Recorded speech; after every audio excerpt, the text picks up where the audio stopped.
Kentucky goes one and done in Nashville, but you got to feel pretty good about the seed in the NCAA tournament. We're going to have those conversations today on the Wildcats Today podcast. I'm your host, Andrew Stefaniak, writer and editor over at Wildcats Today, joined as always by Carson Nash and special guest, Big Mike, Michael Collins is in here with us today to break it down. We were all in Nashville this weekend. Anything eventful go down that y'all want to share?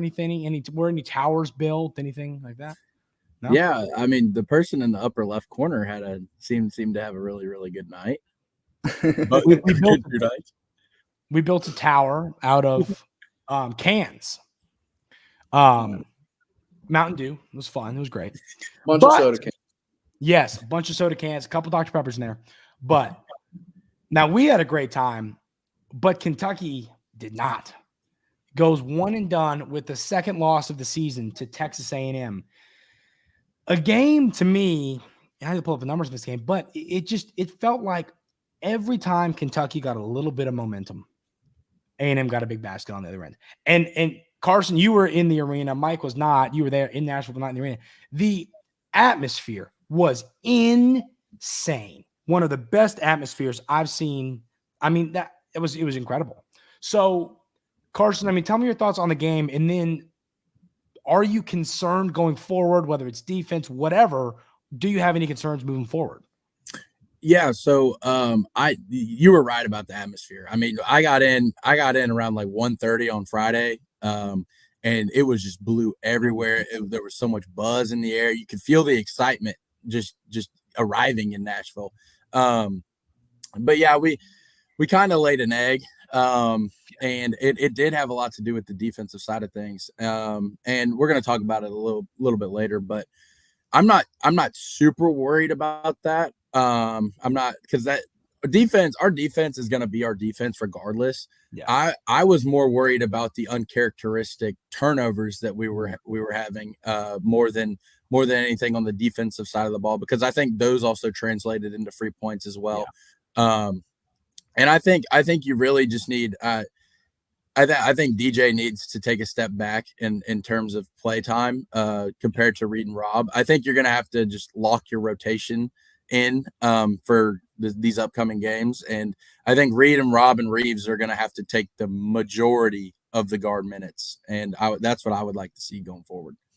Yeah. I mean, I'm with you on that. I mean, so Mike, what did you see, in talk offensive rebounds? Any thoughts there? A&M, this is a fun fact, 26 offense. They had 13 offensive rebounds. That turned into 26 second chance points, which is absurd. But Mike, what were your thoughts on the game? Yeah, I mean, offensive rebounds, that's a big momentum switch. I mean, there's a lot of 50-50 balls that they didn't necessarily bounce our way. And I don't know, there's some things that you can't control, and where they're bouncing off the rim and stuff, it seemed like they just really went – the Texas A&M players, they were just always in the right spot at the right time. And it was unfortunate. I mean, you can blame the refs all you want, but in the end of the day, like, it's not going to be the difference in the game. You could tell that it was them fighting for their last chance. Their last game. They had to win that game. I mean, I don't think they make the tournament if it's not for that game. Yeah. I think that Cal's right. I mean, he said it the past few years, the SEC tournament or any conference tournament doesn't really make a difference on the bracket as far as the top 4 seeds go. You know, maybe Texas A&M was playing for their life, but we were already selected as a 3 seed before the tournament even mattered or even happened. So, like, I don't know if it really mattered that much. I mean, you see Tennessee lose the first round, they're a 2 seed. You see us lose the first round, we're a 3 seed. And then you see Texas A&M slip in there as a 9. You know, they could have been out if they lost in their first game against who was it, Arkansas? Mm-hmm. Yeah. It was against Ole Miss, yeah. And then, and I think Auburn wins the whole thing and doesn't move. Like, that right there shows you this doesn't matter. Kentucky staying as a 3 seed, Auburn winning the whole thing and not moving up from a 4 seed. SEC tournament does not matter. No. And now, am I saying, hey, Coach Cal, go lay an egg? Who cares? No one cares. No, there was, and Carson, you tweeted it.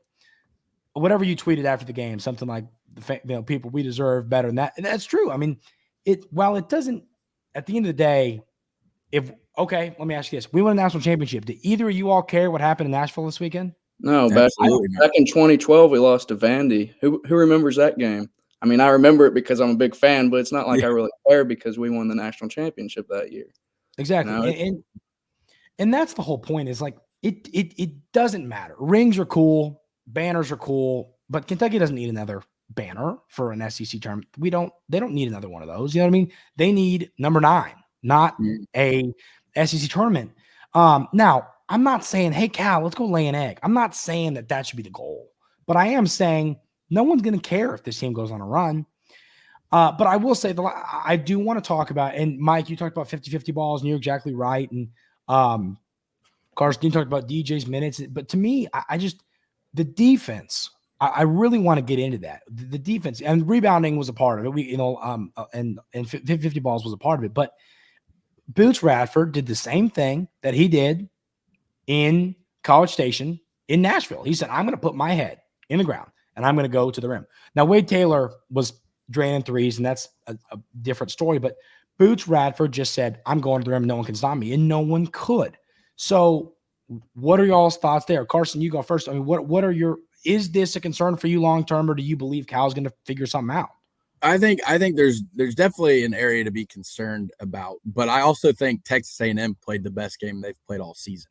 Yeah. I mean, they were having people who don't hit threes. They're hitting like 5 threes. So like, Texas A&M clearly brought their A game, and rightfully so. I mean, they needed it, but I think I do think they need to step it up. But now there's going to be more of like a fire, I think, after laying an egg like that. So I think our defensive intensity will definitely step up, and they're not gonna want to get eliminated from this tournament. So I honestly didn't see as much of a fire out of our team as I would have liked to see. I think we kind of came in like, it's Texas A&M. We're kind of playing for Sunday, and they came in as, of course, they needed that. They needed to make the tournament. So honestly, I'm not super concerned about it, especially now in the fact that I think we got a pretty good draw. So I'm not super concerned about our defense. Yeah. Mike, what about you?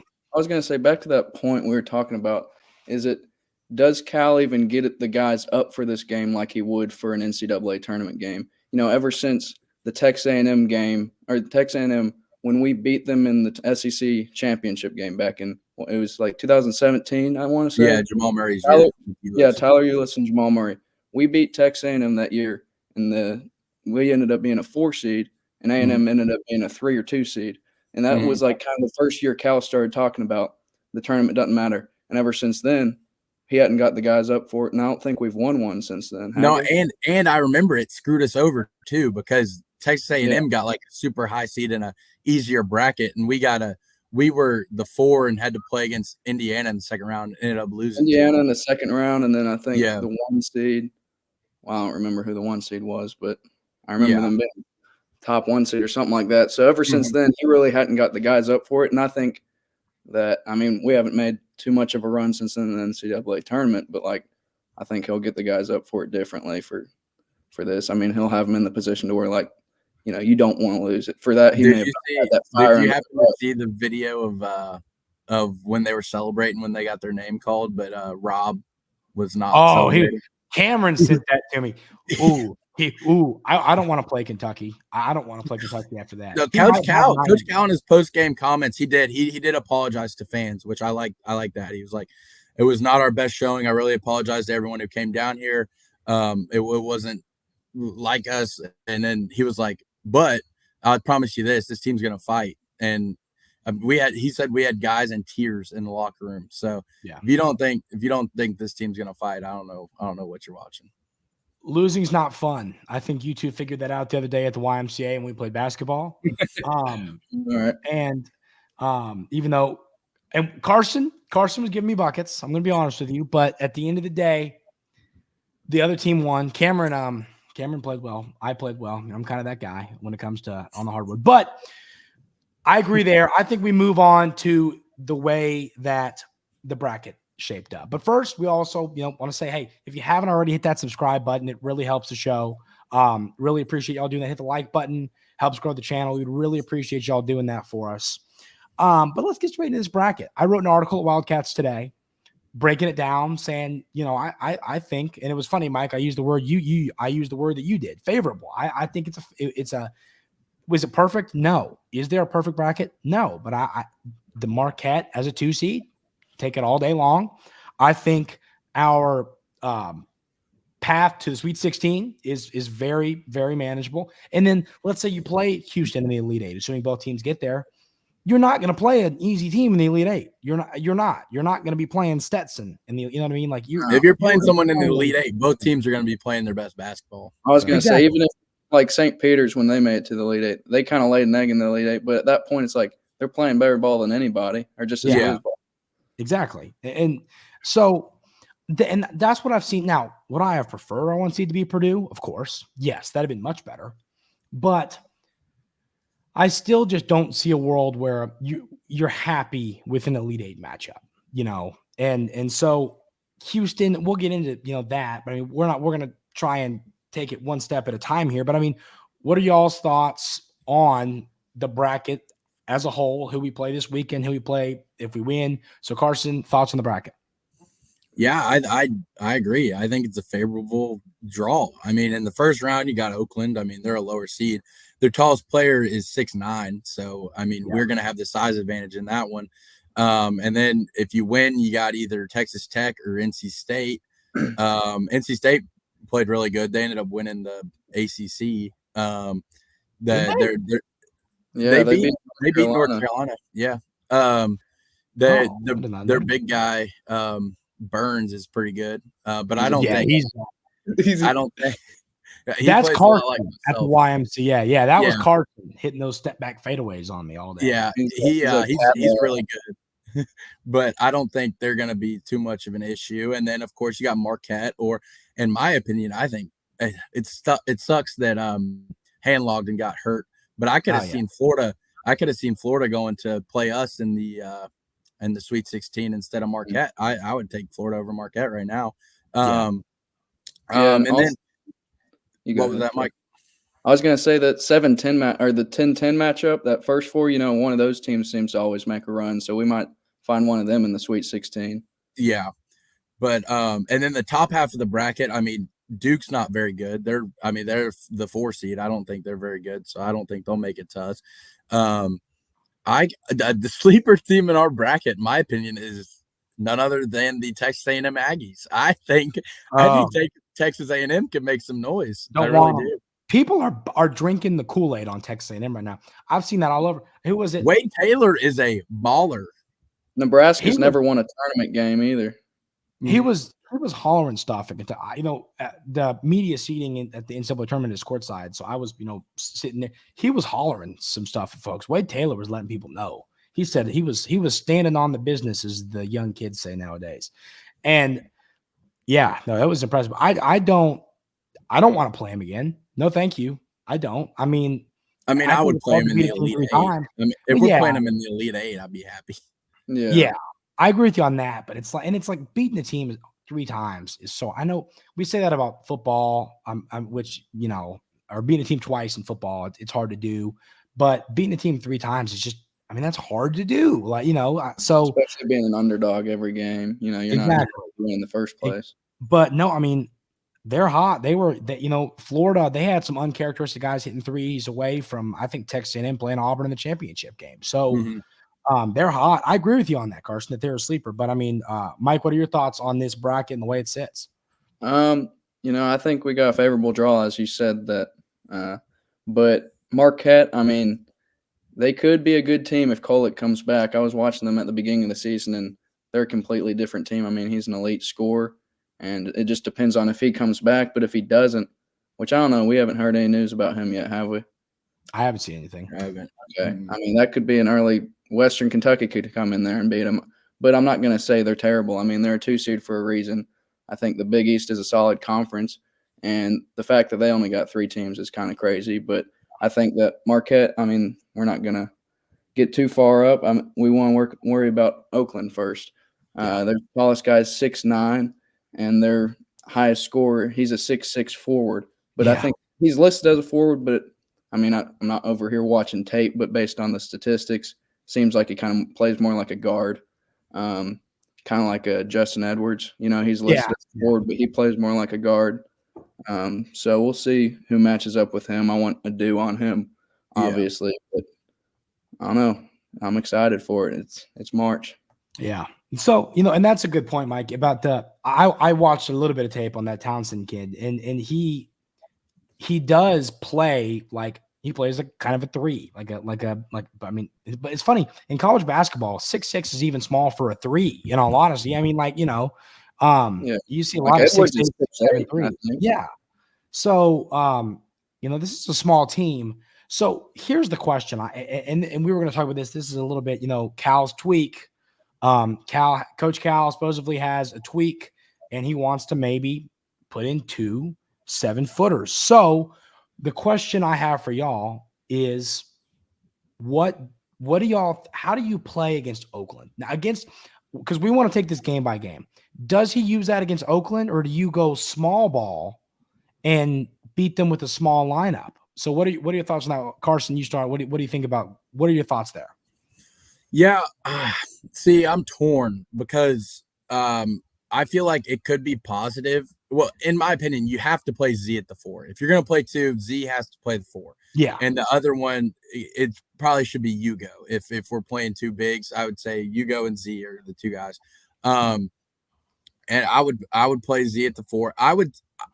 You could do it for Oakland just because of the upside and rebound. I feel like you could get a lot of offensive rebounds because you're going to be way big. I mean, Z is 7'3", so compared to, and he has the super long wingspan. I mean, you're going to be able to get a bunch of rebounds on them. But Oakland also likes to run a 2-3 zone, so you're going to need shooters out there at pretty much every position. Because I think if you play small, you could run Trey at the 5 and have Trey in the middle of the zone and run and have him don't shake your head like that. We could put up 140 points on a 2-3 zone. He played better though. Trey played better in Nashville. I think you could put a do at the 5 with these guys. That's what I would do. You could put a do at the 5, but I'm saying if you want just your straight up scoring lineup to take out a 2-3 zone, you put Trey at the 5. And then you just have a bunch of guards around him. You have Rob, Reed, Reeves, and Justin in there. And then you have Trey at the 5, and then they won't be able to guard that. Yeah. And they're not big enough to stop it. No. You know what I mean? We're still the bigger lineup with that. I think it'll be interesting to see, to look at, what is Kentucky's identity going into the tournament? Our identity is that we score a hell of a lot of points. Okay. But where do those points come from? Our guards? Do we want to just match up with this team down to their playing level, but just say we're so much better, we're going to play with your size and just cook you and put up 110, and it doesn't matter that they score 88 or whatever they might score? Or do we do this 2 big man, or does Cal try it out with 13 minutes to go in the first half, and then they go on, they hit 3 threes in a row, and he's like, well, yeah, that was fun. Yeah. Or does he, it'll be interesting to see what he does with that. Yeah. My thing is I think they're going to be chucking up a lot of threes. They have one guy on their team that his name's Jack. I don't really know the good pronunciation of his last name. I saw Golke. Yeah. Golke. I have the numbers on him. Say what you're going to say, and then I have you give the numbers, because this kid only shoots 3-pointers. Yeah, and I forget the number. I do have. He's 35% on the season, so it's not like he's crazy good. But what does he shoot? A ton of them. He shoots 37%. I have here, but let me pull up this this number. This is really absurd. So there's a stat that he has shot. Let me tell you right now. He has shot 327 threes on the season, which is good for second most in college basketball. He's made 121 of them, 37%. That means he averages shooting 9.6 3-pointers a game. And the stat that's crazy, Carson, this is what you were getting ready to say. There is something where it was less than 10, but I forget what the number was. He has only attempted, I think, 6 or 7 or 8, one of those 3 numbers, I believe, non-field goals that weren't 3-pointers this year. He only shoots 3-pointers, and he's going to shoot about 10 of them. So that was what I was going to say. it freaks me out. I do not like people like that because he could come in and make shots. He's got 8 shots. He reminds me of exactly 8 shots. He reminds me of Fletcher McGee. No, thank you. If anyone blast from the past, Wofford guy. Wofford, yeah. Yeah, I remember that. What was that on the Tyler Hero team? Yeah, it was. Yeah, because that was I'm pretty sure. Yes, I'm pretty sure it was. He had his worst performance of like his career. Well, let's hope that's the same with this guy.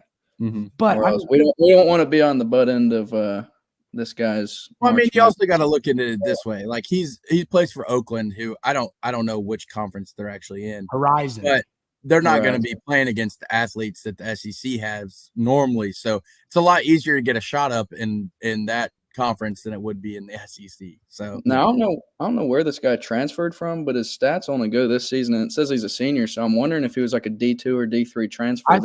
I noticed that.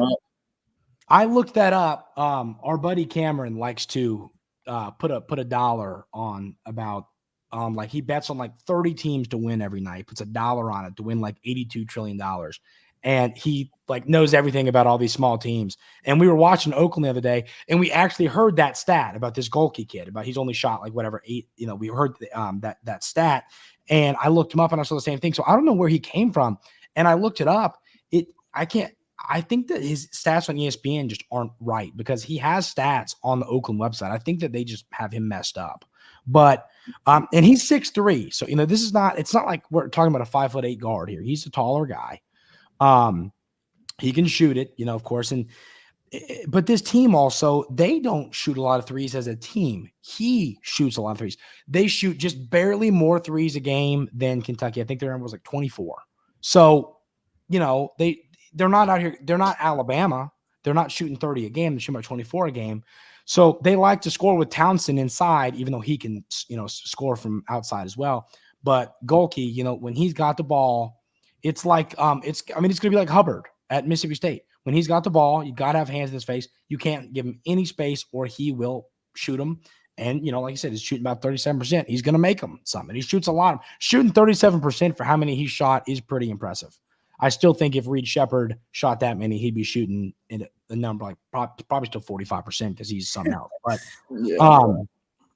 so I mean, those are my thoughts on this game. So this is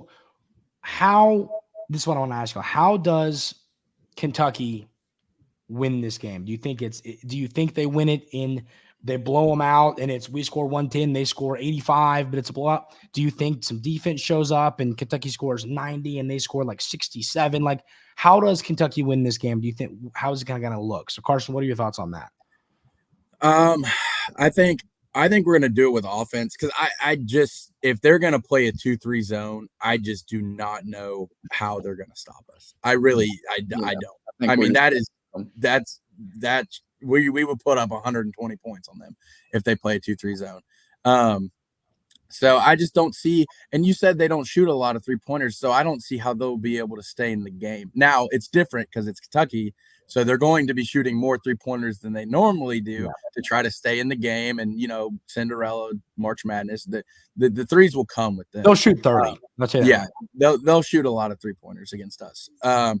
But you kind of just got to contain Townsend. And other than that, the biggest thing is you're going to have to use your size to limit their offensive rebounding. So if they're not able to get any, if they're at 5 or less, like second chance points, which I think could be possible, I think there's no shot that they can beat us. So I think that's the biggest key, is to keep them off the offensive glass. If they're not getting second chance shots, there's no way they can beat us. Yeah. I looked it up. They've played 4 teams, and then I'll get your thoughts, Mike. They've played 4 teams.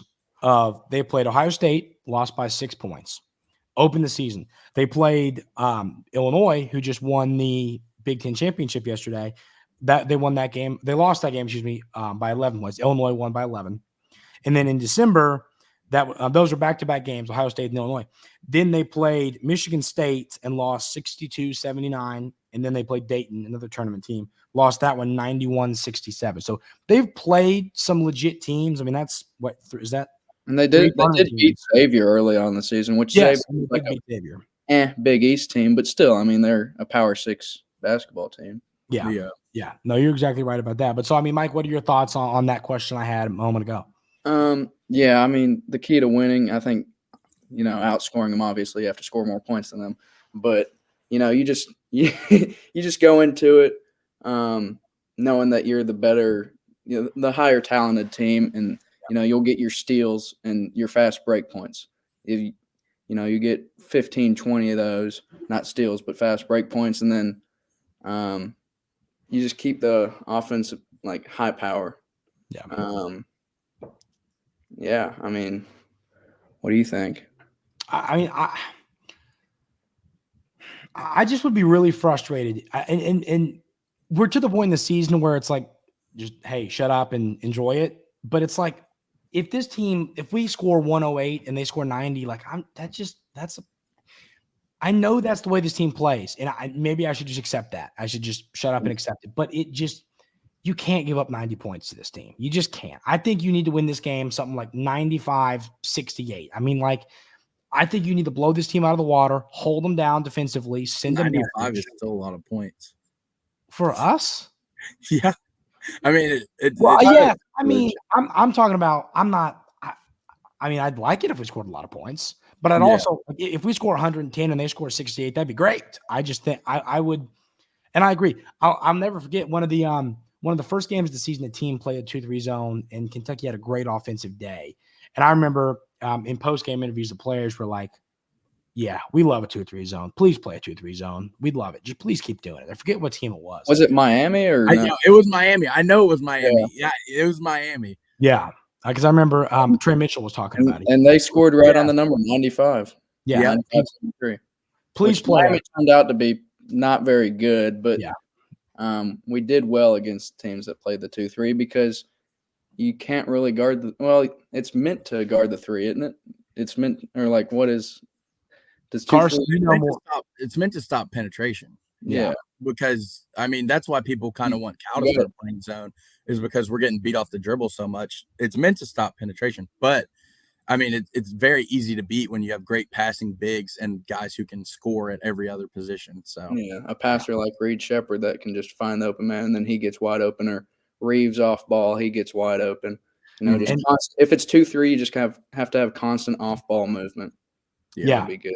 And having big guys who can pass the basketball. Trey Mitchell, Adu, Big Z. Hugo, I don't know, you know what I mean? Hugo, that's not really who he is, but the rest of those guys passing the basketball, if you get it to them and they don't like their look, someone's open somewhere. Yeah. Pick it out for a 3. Having threes that can pass the basketball helps too, or having bigs that can pass the rock helps. So, I mean, that's my thoughts on it. So, I mean, fellas, anything else about the bracket, about the draw, about the SEC tournament? Carson, you got any other thoughts? Not really. I mean, I'm not going to talk about it much, but I was very frustrated with the officiating, and there could have been a conversation about it, especially with Oglesby. He's already been looked at, or I don't know if it was Oglesby. It was some guy, the midcourt ref. He had already been investigated for cheating, so I don't know why he's even out there. But other than that, I think we get this done against Oakland. I think I'm just going to take it game by game, but I think we get it done against Oakland. Yeah, I'm with you, Mike. Any other thoughts? Yeah, I'm just thinking that we score a lot of points on them, and we just got to make sure. I mean, it's not something that you can totally control. But games where Antonio Reeves gets into foul trouble early messes up the entire rotation. That's a good point. So as long as he stays out of foul trouble and we're able to have our rotation pretty much on a normal basis, I think we'll be able to easily beat this team by 20. But, as long as we win, you move on. But you want to have that first game to be like a confidence booster, and the people around your like individual or bracket and the whole entire thing to be like, okay, Kentucky's coming to play. You want to go into this first weekend, beat the first team by 20 plus, and then, you either play a 6 seed or an 11 seed. And those are solid Power 6 teams normally. It'd be like playing, Florida, I guess. It's one of those out of another conference. and you want to go into that game, win by 10, 15, and just have the confidence going into the second weekend. But yeah, we talk about what we want. We just want to win. Okay, we just want to get to this next game. We just want to keep March alive, because March is not the same when Kentucky loses. The views go down for sure.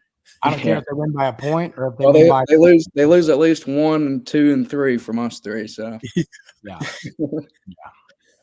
exactly right. But I don't care if they win by a point. I don't care if they win by 30. I just want them to win. That's what needs to happen. So fun weekend of basketball coming up. Everybody fill out those brackets. Carson, we should make like a Wildcats Today bracket pool. We should figure that out. We should make that.